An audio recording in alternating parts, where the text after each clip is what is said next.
Hi. Hey everyone. Hey everyone. We've still got that sound problem. We've got a sound problem with this new StreamYard system. We've got to work it out anyway. We'll fix it at some point. Hello everyone, and thank you for being with us today for another animal rights show.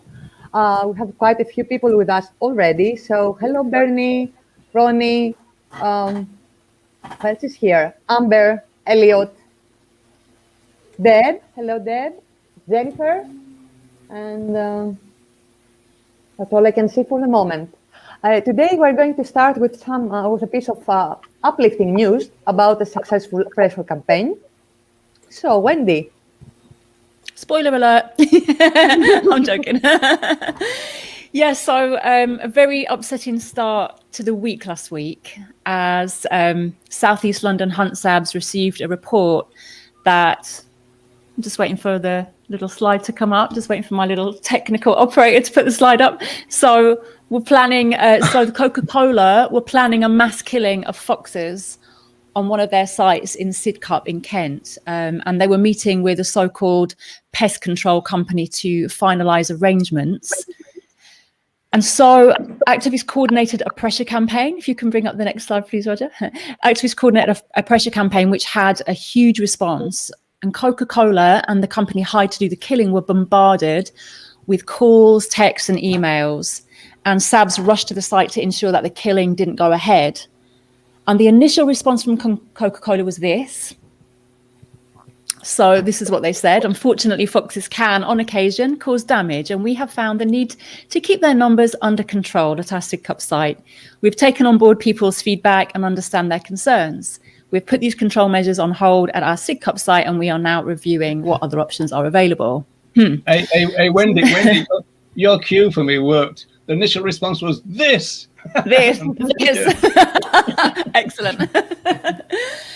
So that obviously was not good enough for activists who wanted a formal public confirmation that no killing would go ahead on the Sidcup site at all or any other Coca-Cola site. And so the pressure continued. And what I found really great to see on this occasion was that it wasn't just animal rights activists who were getting involved with this. It was also the general public. So many people were doing the calls and the emails and text as well. So, well, I'm delighted though to be able to share the update, and this is just from a few days ago. Thank you, Roger. So not only have Coca-Cola cancelled the killing at the Sidcup site, but they've now adopted a non-lethal policy across the whole of the UK. So they've removed all the contractors that they'd originally hired to related to the fox management, and they're currently in discussion with Foxagon, which is a non-lethal solution-seeking company, and they're going to replace the service. And on top of that, activists are also in discussion with Coca-Cola Great Britain to discuss how animal management for all species will look going forward with the view to removing all lethal management. So this is just a fantastic success. So the week ended much better than it started for those foxes. And I just want to say a huge thank you and well done to everyone who got involved and applied that pressure.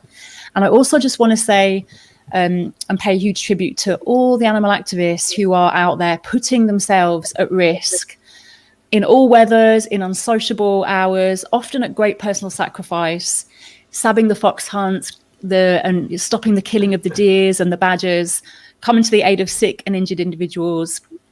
They're not out for likes or subscriptions. They're not out for any personal wealth or fame, and they don't do it for acknowledgement or to be put on a pedestal. They're just the real day-to-day boots on the ground. And I just really want to acknowledge and express gratitude for all their hard work and sacrifice. That's it. The end. The end indeed. So yeah, some good news. And we put the little banner up, Fox News, as a bit of a joke, because obviously Fox News is a neoliberal kind of news thing with it's one of the Murdoch mob, isn't it? So today's topic, as you probably know, is neoliberalism, and what we are going to try to explore is what is neoliberalism, if it is an obstacle to animal liberation, if we can vegan under this ideology as some thing to believe. And with us to help us explore this complex topic, is Pamela Nova from the Animal Justice Emergency. Hi, Hello, everyone. Pamela. Hi, Pamela. Hi, Pamela. Good to see you. Yeah, great to be here. Yeah, we're going to. I think what we're going to probably do is just get us to give a brief CV, Pamela, first. I think because you've got a background in journalism, and I think did you specialize in investigative journalism? So can you just give us a little, a few minutes about that? Yeah, that's great. So, yeah, I did freelance journalism for about a decade. I started off doing general sort of stuff, mainly for people like The Guardian, and then moving on to like The Times and various sort of, like women's magazines. Started off doing general stuff and moved into investigative stuff. And the investigative stuff, I started to do international stories in places like India and Thailand, Bangladesh. Stories about human rights, basically, and environmental justice stories, human and women's rights, about birth control issues, reproductive rights. I did a few stories on child trafficking and prostitution, prostituted women in Thailand, which is incredibly difficult. Reported from refugee camps, Rohingya refugees in Bangladesh. And the female infanticide story, which was really that invisibly dominates almost every. I did a few times. And Sorry, then folks. that was so I was doing female infanticide, which is the killing of girl babies in India. I did that 3 times. And then I pitched it to the BBC and made an award-winning documentary with it. Yeah, that was kind of a life-changing experience and extremely difficult. And subsequently, I worked with NGOs in India mainly on, again, sort of various kind of human rights issues, people in villages who didn't have an income generating projects, post-tsunami reconstruction projects. So that was, again, quite difficult to do because you're talking to people who've literally lost everything and they're living in sort of a tiny little, like a human nest. And they're talking about family members that have died and, the huge waves of tsunami. So that was all something kind of quite, challenging to do. And then more recently, I lived in India and Malaysia for around about a decade. And it was there that I kind of came across, by observing. I also wrote a book on tourism. And that was kind of quite interesting because, again, that was looking at the things like government subsidies that go and promote tourism and the attitudes of the Westerners, because tourism generating countries, to the host country. So there was a whole process that I went through. And then when I ended up in India and Malaysia more recently, I could see, you start to see things like a packet of biscuits that is made by a company that you recognise the name of. And then it says something like on this packet of biscuits that it will help enhance your child's intelligence. And you think, how can that be? So anyway, I started reading stuff and came across the word neoliberalism. Didn't really understand what it meant, like most people don't, because it's one of those weird words. I kind of thought it was something like capitalism. But as I said, I wasn't really sure. But living in Malaysia and India, I kind of saw the processes, the global processes that I'd seen only from the UK before, actually playing out in front of my eyes. It was like being a participant in this educational project. So yeah, that's me basically. Then I came back here. So then I came back here, went vegan in Malaysia, started my own group, and started to join the dots between neoliberalism and what's going on in animal liberation. So, Pamela, if you could define neoliberalism, what is it? Well, yeah, good question. I mean, there's lots of different ways of defining it. You can have the short form, which is like Noam Chomsky, who's been described as the greatest intellectual alive. He says that neoliberalism is essentially a giveaway to the rich and powerful. Take what you want is essentially neoliberalism. So he's talking about the way that take what you want. He's talking about all the resources of the planet being concentrated into the hands deliberately of the 0.1%. Another definition from a different an economist says the hang on a minute. That neoliberalism hasn't failed. It's worked perfectly according to the trajectory which it aims for, which is this whole annexing of resources from the public sector, whether it's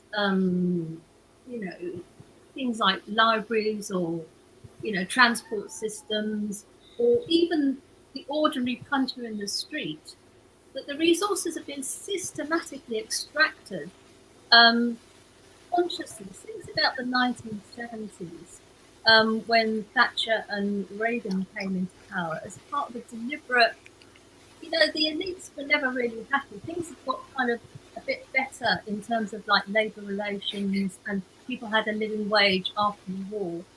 Things are trundling along quite nicely. The unions are quite strong, and this is in basically the UK and the US. But then, I think it was that some crash or something happened, and the elites weren't really happy with it, and they wanted to wrest back power. So then, when Thatcher and Reagan came into power, they started to put the neoliberal policies of basically deregulating everything. The first thing that they deregulated or that they changed was the taxation for the rich. And the taxation rates, both in the UK and in the US, were absolutely really reduced by about 3/4 in the first few years of their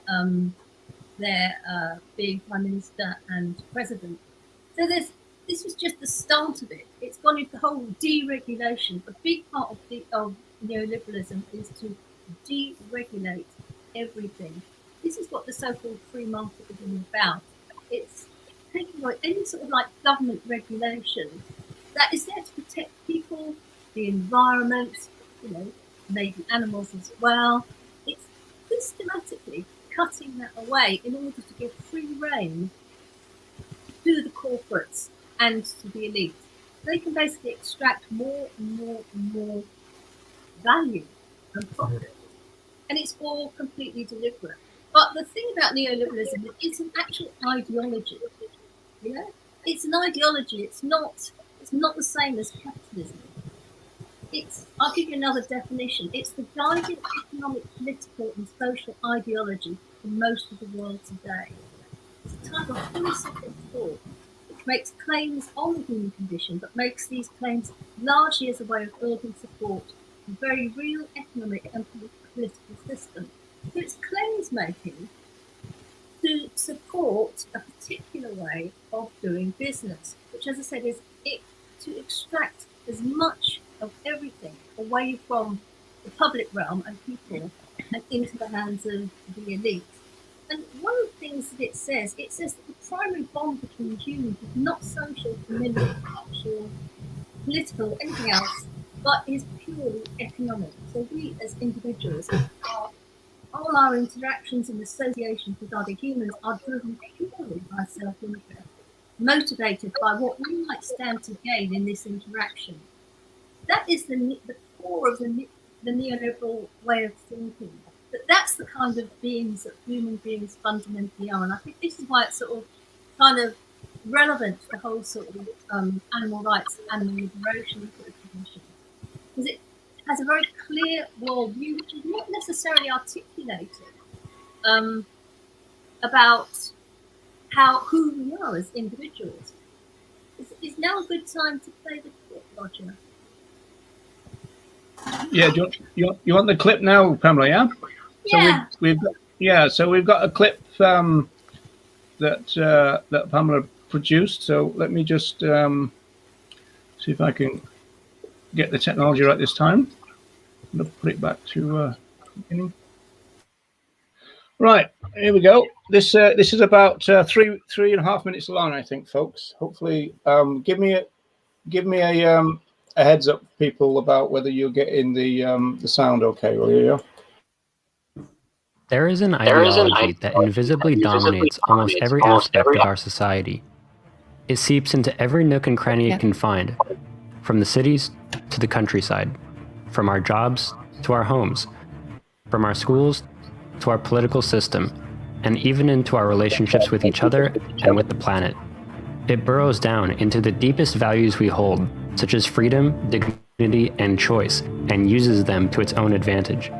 This ideology has gripped us so tightly that its logic has become intertwined in our own conventional wisdom. You may have never heard its name before, but this ideology is real, it is dangerous, and it is finally being exposed.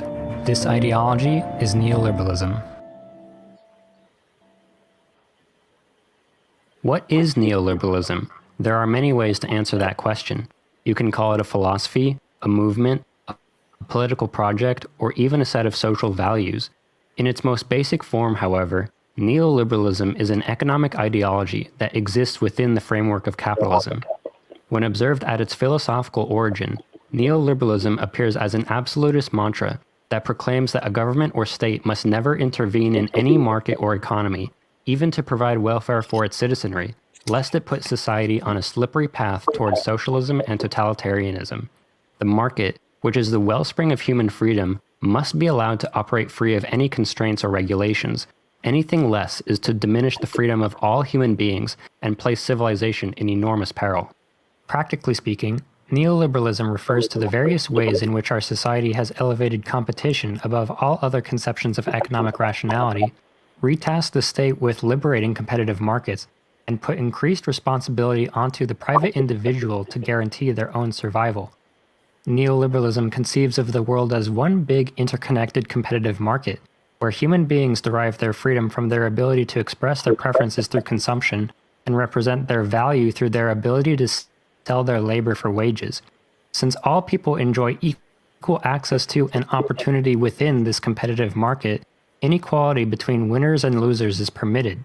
And because neoliberalism asserts that there is an unbreakable link between economic and political freedom, neoliberalism seeks a world with unfettered economic freedom, which would naturally guarantee political freedom for all. Therefore, according to neoliberalism, the predominant role of government should be to maximize economic freedom, no matter the cost. That might sound to you like a strange way to organize society, and you'd be right. But we live in a world that's been dominated by neoliberalism for close to 4 decades. Beginning in the late 1970s and early 1980s, most of the countries in the world transitioned from the old economic paradigm, one that had been operating mostly successfully since the late 1930s, to a new economic paradigm, specifically a neoliberal economic paradigm. This transition, sometimes referred to as the market turn, was no less than a revolution in economic and political thought, and brought very dramatic changes to society. And yet, one of the most fascinating elements of neoliberalism is how its ideas, its rise, its ensuing power, and even its very existence are still unknown to most people today.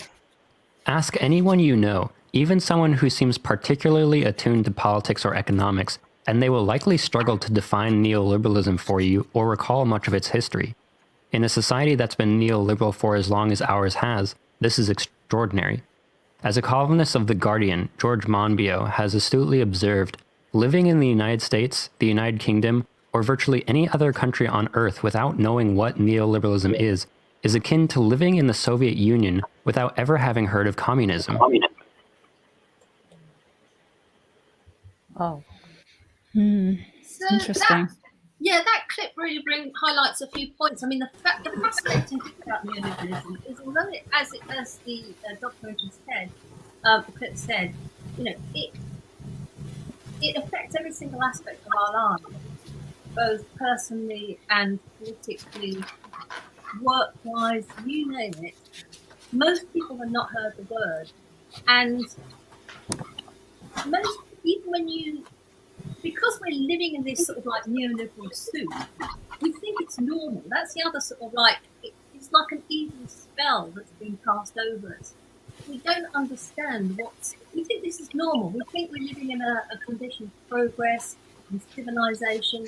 And the other thing about neoliberalism is they trying to put the notion of there is no alternative. That's what Margaret Thatcher used to say. There is no alternative. People, if you sort of say, well, And this again plays back into the whole veganism thing.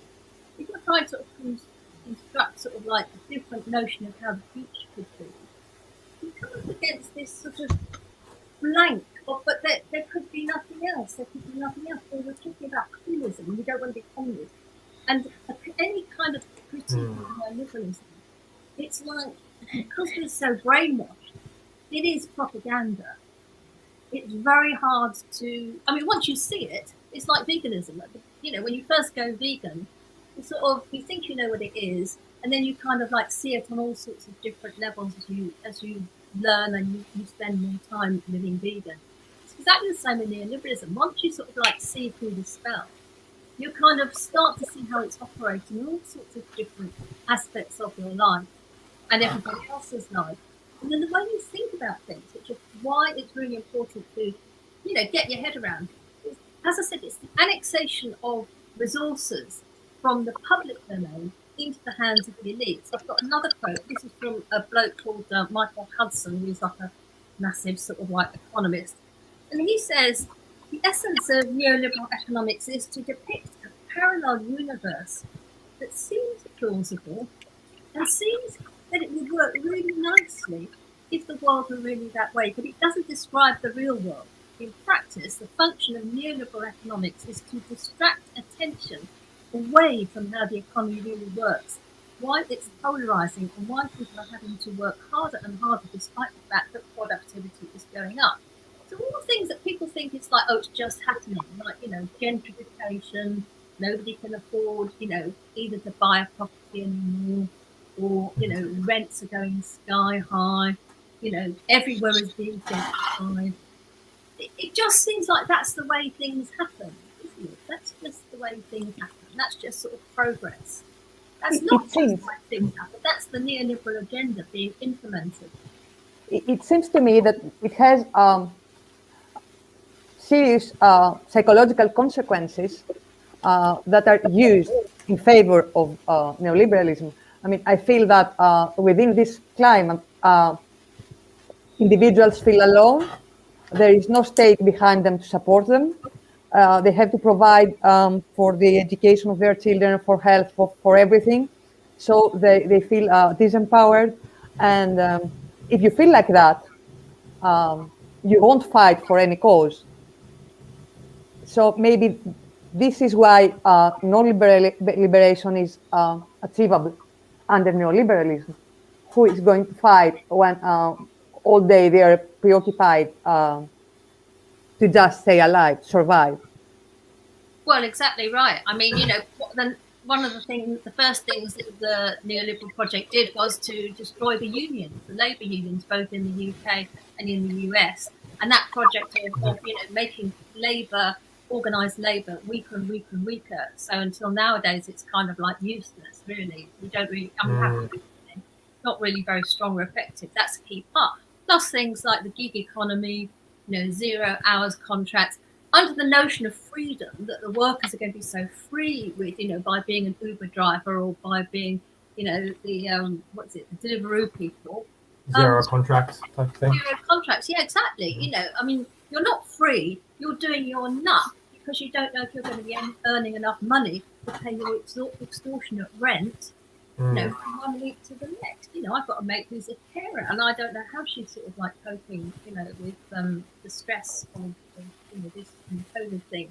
So you're absolutely right. It's about disempowering the people, and you know, the wealth has actually been transferred in terms of like property. I mean, the figures are like in their trillions. I mean, it's money you can't even begin to understand in the US from ordinary people. Via property and escalated property prices into the hands of the banks and the elites.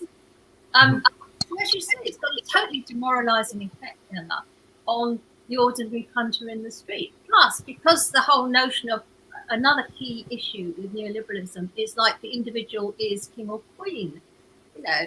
So Thatcher said there is no such thing as society. So it's all down to like, we are just random individuals, randomly doing our individual thing.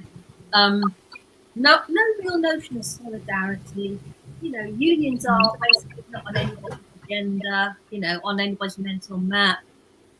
collective action. I think this is another thing that mitigates against, animal liberation happening under the neoliberal regime, is because of all these things, and we don't even realise that we are thinking like this because it just seems so clear. I mean, I remember talking to an activist a couple of years ago. I think it was I'd been on a cube actually, and I was saying to him, well, have you thought about, what we should really be going on, which is sort of like, the animal agriculture companies. And he just sort of like looked at me and he just sort of went, oh, they're too big. And I think that's that really disempowering thing that neoliberalism does. It's like we feel it's just me, it's because there's no solidarity. It's just me. It's a bit like, I think the way you're saying it kind of stifles any kind of collective creativity and grassroots creativity. I mean, the thing, Ronnie's just put in the chat, and this is the point I was going to make actually. Neoliberalism is the reason why so many vegans aren't activists, because it's all about how they behave as consumers. Thatcher's children. I mean, I hear a lot from, I've said this too sometimes before, but this idea that, it's, as long as we buy vegan products and our buying behavior will then kind of create this vegan world, which I admit is saying that now, it's incredibly naive and simplistic, but it sort of, to your point, Pamela, kind of diminishes any idea that, we need to think more creatively and find more creative ways to kind of target industries and target laws and environmental aspects and as well as ethical aspects. Well, you're absolutely Yeah, and also, sorry, carry on. so no, I was just going to come in with a few things that you've spoken about already about the disempowerment. Actually, an interesting way of thinking about neoliberalism that I found was George Monbiot refers to the unholy trinity of capitalism, consumerism. So capitalism as the father, consumerism as the son, and neoliberalism as the Holy Ghost, because it's the one that's not supposed to exist. So it's those three, the unholy trinity. So actually, neoliberalism relies on capitalism and consumerism, which ties into what you were just saying there, Tom, in that as vegans, we feel like, if we replace the non-vegan product with the vegan product, then we can create a vegan world. But it's just not true. And this whole system is so disempowering to individuals, as you've both already spoken about there. And it's very detrimental to our individual health and well-being, because we are disempowered. We feel like this is the only way. We're trapped in this system and don't see a way out. And also, the whole system in itself is unsustainable for the planet, because the whole capitalist model is perpetual growth. But how can we have perpetual growth on a finite planet? So, if anything that is driven by capitalism and consumerism is just unsustainable. But obviously, this is where neoliberalism tries to keep everything ticking over, doesn't it? Keep feeding the money into the pockets of the elite and the wealthy, and keep the ordinary people, keep them down, keep them suppressed, keep them just driving the cogs of the machine that keep the money ticking over into the elite's pocket. So it almost feels like such a big machine that it does feel very disempowering. And I think that's why many people just feel like, well, what can I do? I can't do anything. And so they just keep going. And that's it. It just runs business as usual every day. Well, yeah, I think that what you say is correct. But the thing is, the whole reason that the elites want to make sure that they have as much power and resources as possible is that basically we are in the massive majority. The non-elite, the ordinary puncher in the street, we are in the massive majority. So if we actually organise, and this is why collective organising is the way forward, however we manage to do that, that's what we're terrified of. That's what pushed just after the Second World War, the New Deal with Roosevelt in the US. There were all the labour unions and I think the communists, who were then not a dirty word, organised labour, etc., etc. They basically said, look, we need something sorted, or it's going to end in, like mass industrial action.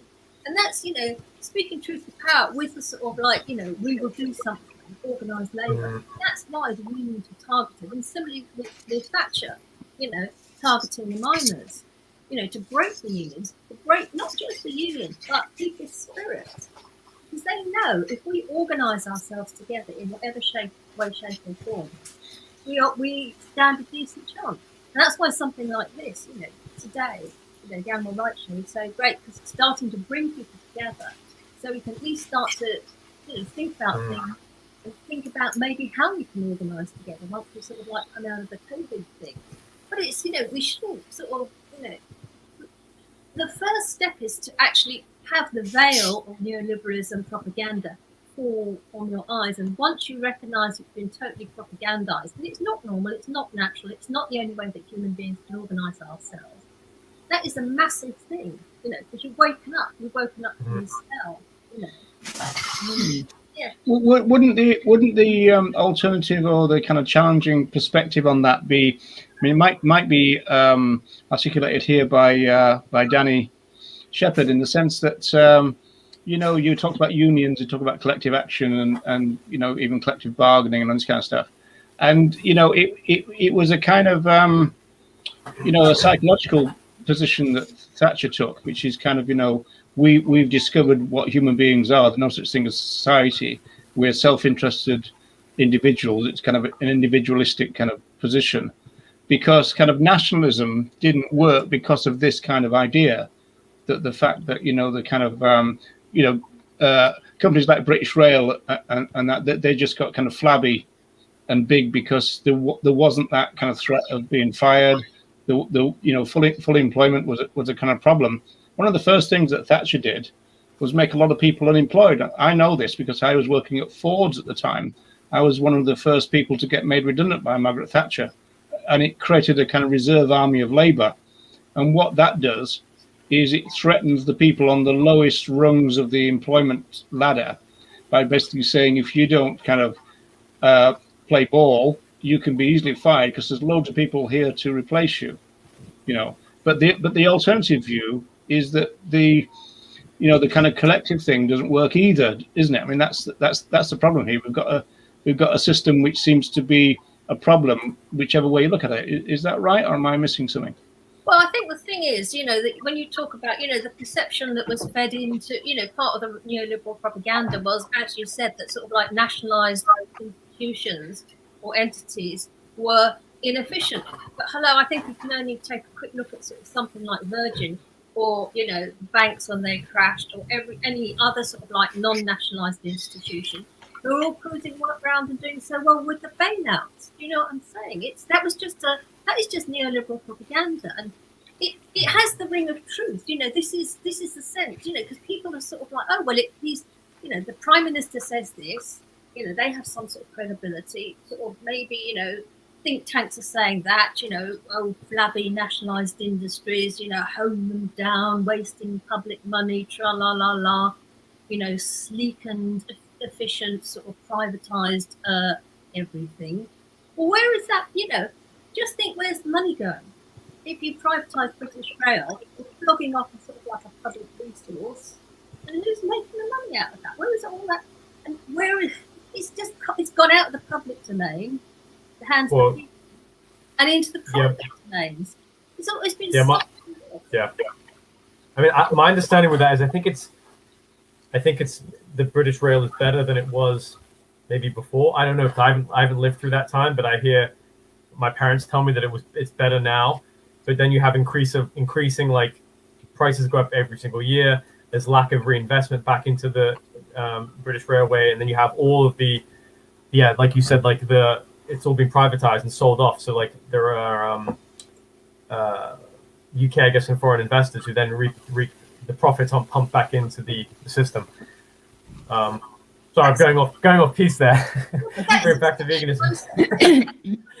And I don't know if this is the case in Britain, but here when companies are privatized, usually the workers, the employees are exploited, really exploited, working longer hours for the same pay. Don't get paid overtime, although it's illegal. So who wins? Well, the elites win, don't they? Because the corporates and the 0.001% win, because they've they like Roger was saying with your situation when you were made redundant from Ford. Now the threat is to everybody. Well, they put all the factories are in China, sweatshops there or wherever. majority world countries, Indonesia, Malaysia. So who wins? Nobody wins. The people in the US and the UK and Europe, where the workers are not winning here. And the workers in other countries are not particularly winning, but the elites are winning all along the line. And the way that they hold it all in place is by this notion on the individual as a consumer. Well, people in China can now buy more stuff. Tremendous. Does that really make a difference? So going back, we're all trying to speak at the same time now. No, I was literally just going to say the question, obviously the theme of because I want us to kind of get back onto that a little bit, is animal liberation possible under neoliberalism?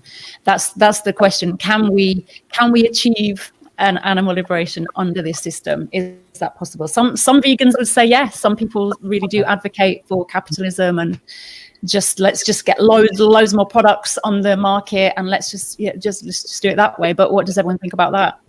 Yeah, also this issue that Ronnie's brought up might be relevant to that, Wendy, in the sense that is that explaining some of the kind of features of the modern day movement, this kind of celebrity aspect of things, which is built into that as well.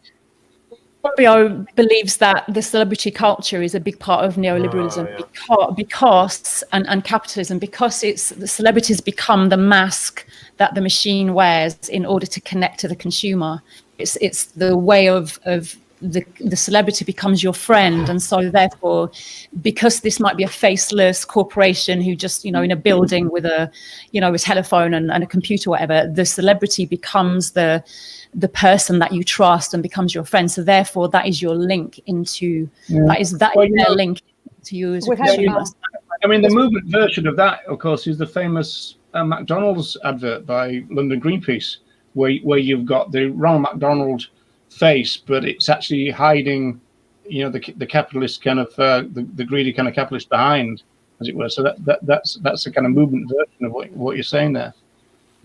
Yeah. There is a relevant comment in the comments by John. It's at 6:34. If you can put this up, about the role of media,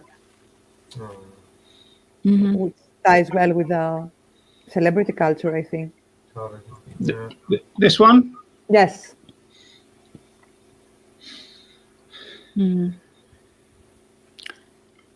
of course, to do with education, since John mentions education as well, I think with neoliberalism, what you get is a change of aspirations. You get people who used to maybe aspire to being educated, maybe a spiritual development, and I'm not talking like a particular religious, I'm just talking your well-being beyond the material things that you have, maybe community aspirations. Those things are now all being replaced by aspirations to wealth, more stuff. People just want more and more stuff, or the latest stuff, maybe more fame, all those things. They're now the new aspirations. So there's a real dumbing down. And I think, Pam, I've heard you speak about this as well. People are everything's been dumbed down. So now people are so disempowered, and no one has those aspirations to really educate themselves. And something that I think we need to be aware of, especially as activists, is that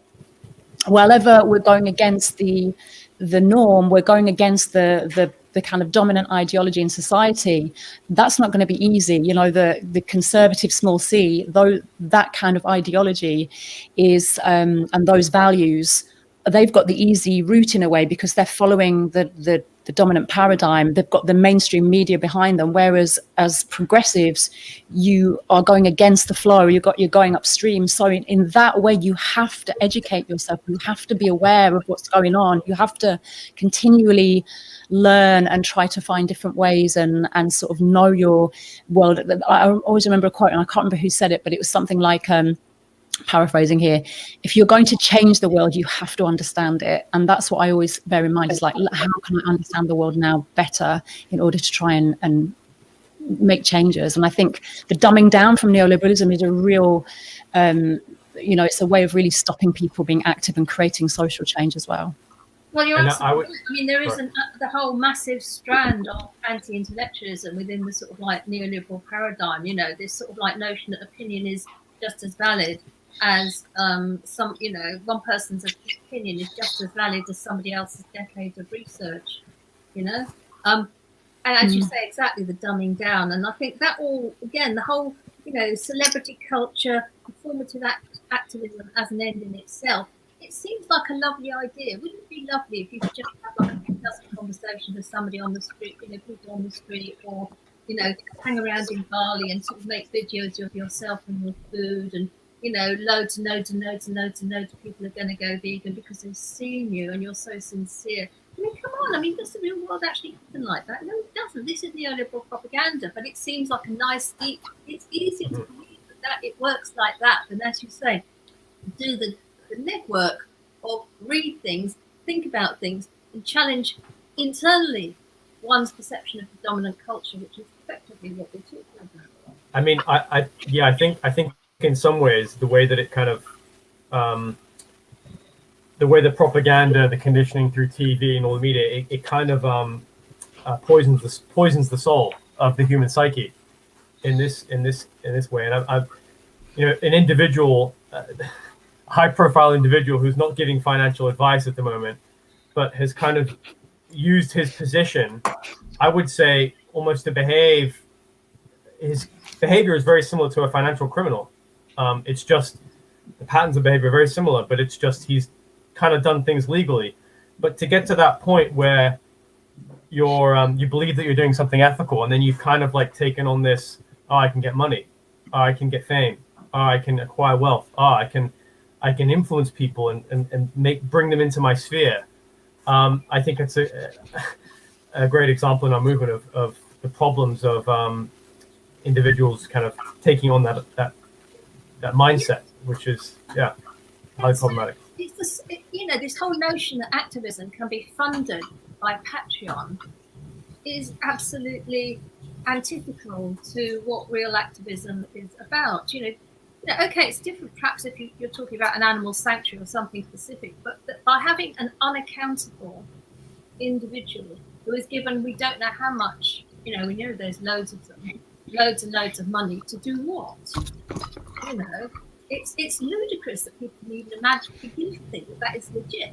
It's exactly the same with these anonymous donors that are chucking $1 million, dollars, or whatever into, these sort of like global franchise setups, which are now most people's notion, a lot of people's notion of what activism is all about. Well, who knows what the motivation of these, venture capitalist donors? We don't even know their names.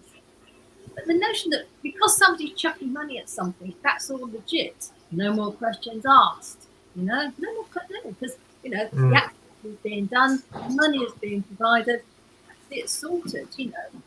So it's a bit like a truck.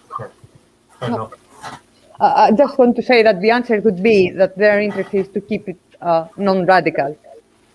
Of course. They throw money at it, so they keep it non-radical. Well, this comes into the whole concept of sock puppetry and astroturfing, which is, I love those two terms. The sock puppetry is actually a sort of, it's a kind of progressive term to sort of talk about, when a corporation wants to appear to be sort of like green or nice and friendly, they set up a little fake group of people who are basically like the sock puppets who put out the corporate friendly message as activists, right?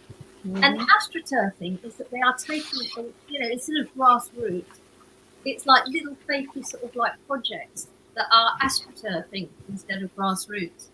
And of course, maybe these shadowy donors are entirely legit. But if they're legit, why are they so shadowy? Why does it have to be this secretive thing? It doesn't. It seems like you hear these sort of like serious conversations. Oh, the donor said this, the donor said that. Why does it have to be they don't know the name of the donor? And why does it have to be so secretive? It's exactly like the financial situations, the financial institutions, secretive. We don't know what's going on. There's a pattern here. This is neoliberalism. This is how it's infecting the movement. It's totally nonsense. But it's great when people start to recognise it. So Pamela, would you agree? I think your position would be that neoliberal values have kind of seeped into, well, everywhere, but also the animal movement. And so that's what's kind of disempowered or changed at least the grassroots. So it seems to me now that you've got a situation where rather than being kind of self-activated and a bit more anarchic about things, it's almost as though people are looking around to be kind of told what to do and given a script type situation, that kind of scripted activism that is popular now. At the same time, you still got, I mean, we started the show, we still got the hunt saboteurs doing their own thing, and that's much more kind of self-activated in that sense. But on the other hand, to that as well, the hunt saboteurs don't get much coverage within the vegan movement anymore. And so maybe that's all wrapped up in the same thing as well, in the sense that, you know, the SABs are still there, but unless something very dramatic happens, they're kind of week to week kind of drudgery, as it were, of going out there, for, you know, 2 or 3 times a week, is not as kind of prominent in the movement as, you know, say AV and that type of activism. And so I suppose you'd say that again is a reflection of neoliberal values, would you? Well, of course it is. I mean, that's a fantastic point. You know, I mean, day to day, sitting around, you know, I don't know what people do when I've never been on the SAP. But as you say, the day-to-day drudgery of that kind of like normal grassroots activism, and I have done normal grassroots activism. There is, you know, like, you know, writing stuff, maybe making phone calls, emails, all that sort of like stuff.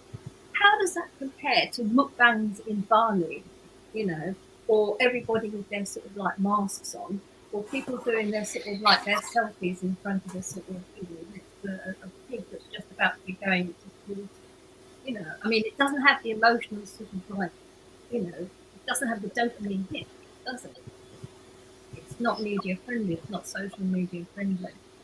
It's easier though, isn't it? You can see neoliberalism in the bigger nationals as well. Some of Roger's favourite groups. Don't say it.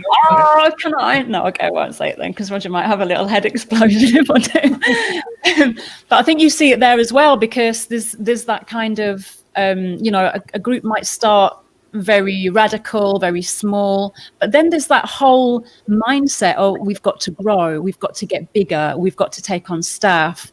And then everything's moderated and gets a lot less radical. And then, of course, then it's just that thing, well, we need to keep bringing the money in now because we have the stuff here to pay, and we've got to keep our subscribers happy and our donors happy. So you can see it playing out there as well. And then everything becomes very moderate, and the message is watered down and diluted from these big nationals. And so you can see it playing out there as well as in the kind of individual side of activism.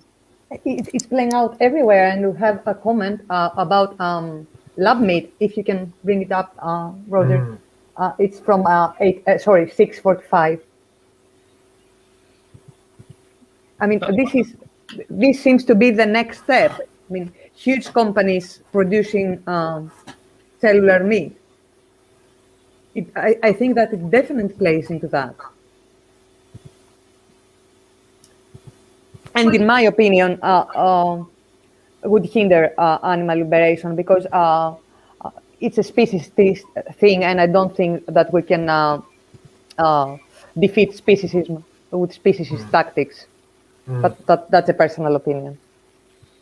But again, it's got that whole sort of, it would be so simple. Wouldn't it be so simple if that was the way it works? Yeah. You know, people don't have to do that, you know, we don't have to do the slog of, you know, talking to people or doing whatever campaigning or activism that we want to do or that we have to do.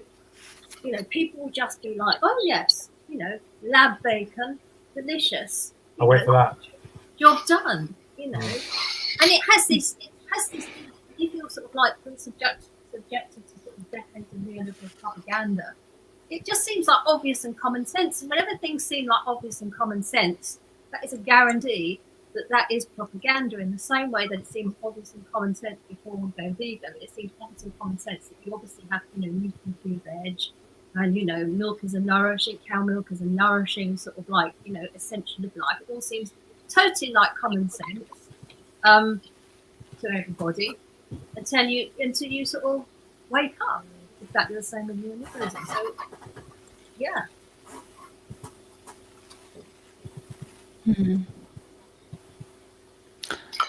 I think more grassroots activism, more community-based work would be good. People getting together with collective ideas, just generally, even just outside of the animal rights movement, more community-based, local, decentralized sort of structures. Here's a few we don't see very often in the movement. You used to. Anarchy.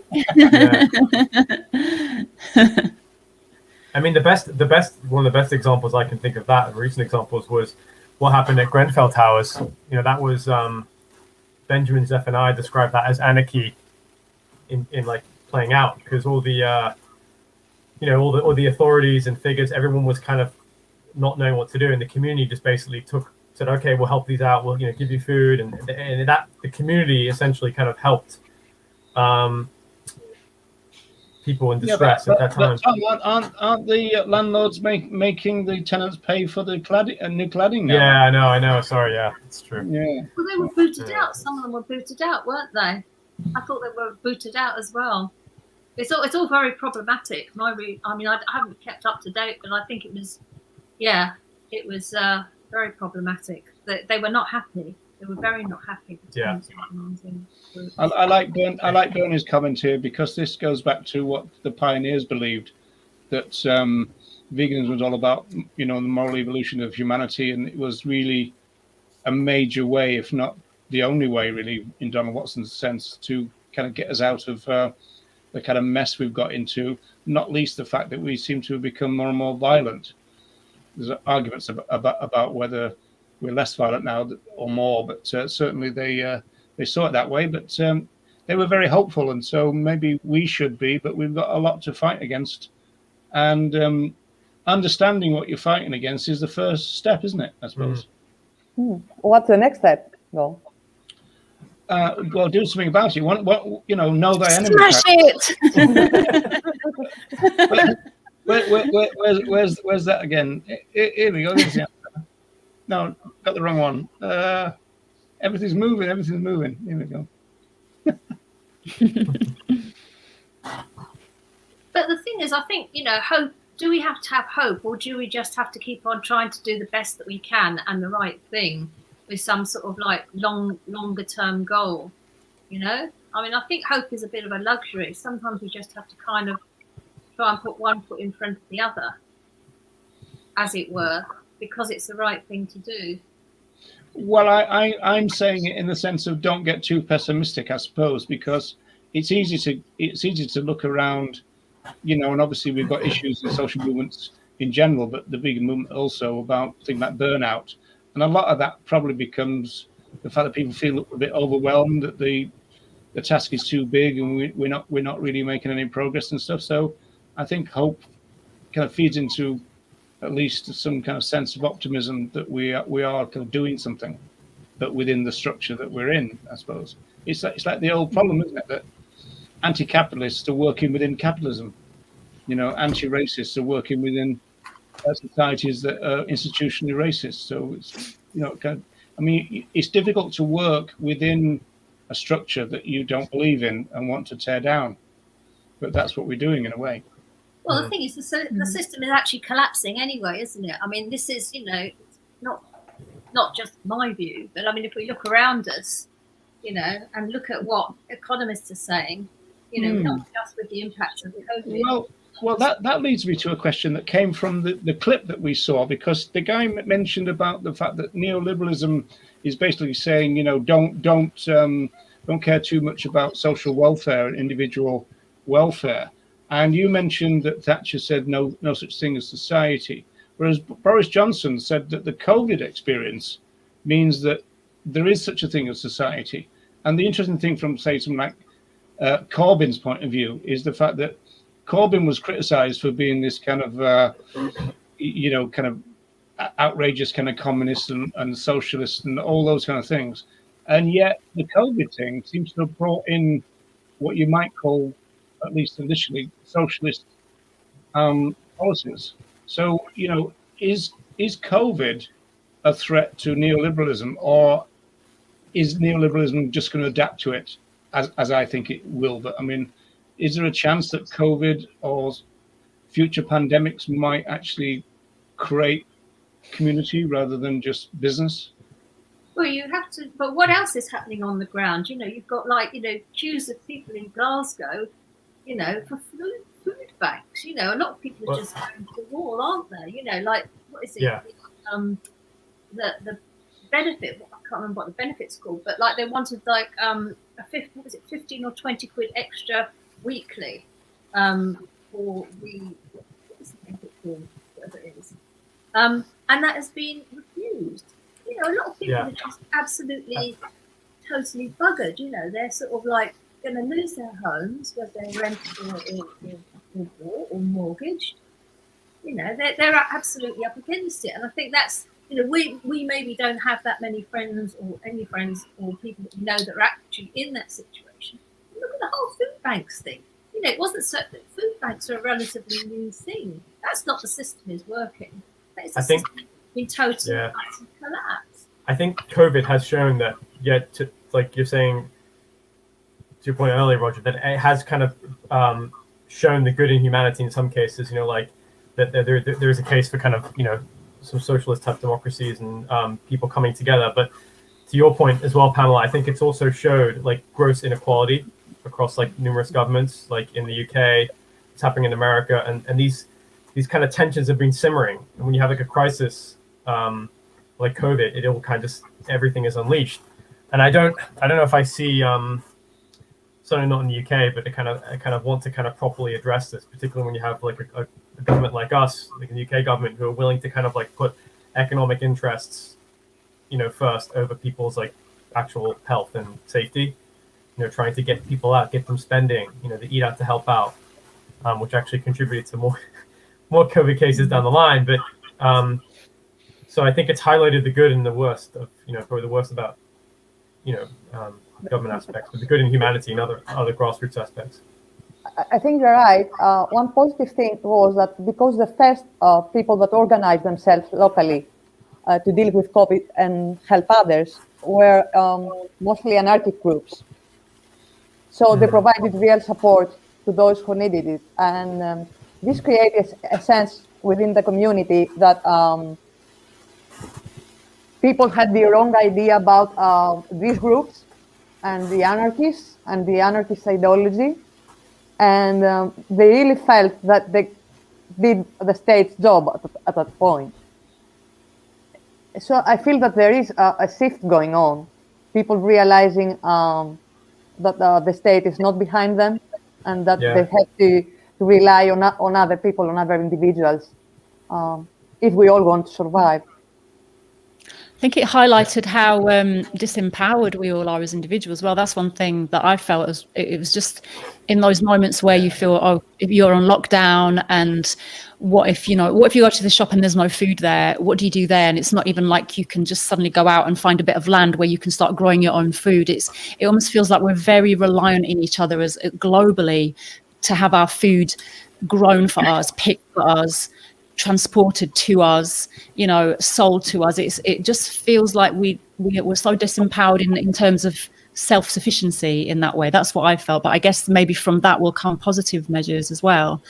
So that's something that really came to mind. And also I think the way that people realized the key workers, the people doing the real kind of jobs, the nurses, the doctors, the people, picking up the bins, people delivering food, picking food, that those people are actually ultimately much more important in our everyday lives than the big kind of elite wealthy people that are sitting there, creaming off all the, is that speciesist, creaming off? Maybe it is. Creaming off at the top of the pot and all of that. These people are very much the lowest income, the lowest paid people in our society, and yet some of the most important cogs in the wheel of everything ticking over. And it really highlights that, I think, this pandemic. I guess we've seen that with nurses. So we're coming to the end, folks. So Pamela, do you want to say a final word before we go? I think this is, recognizing the situation is absolutely key. Really getting a basic grip on what neoliberalism is, and as I said, and everybody else has said, the way that it permeates down into every single aspect of our life and our thinking is a massive step. It's a massive step that we can all build on. And then talking about, communities, building community, building solidarity. That's all vital work. That's all vital work. Self-education, is also vital work. Because as I said, the system is collapsing. Globally, the system is collapsing. Not just the economic system, but with catastrophic climate breakdown. More pandemics are, all the experts say, on the way. And I think, we need to collectively take action to organise somehow, to even stand a chance of surviving, really. It's that's it, really. Well, I think if nothing else, this session has probably meant that whenever you appear all over social media, Pamela, going, it's neoliberalism.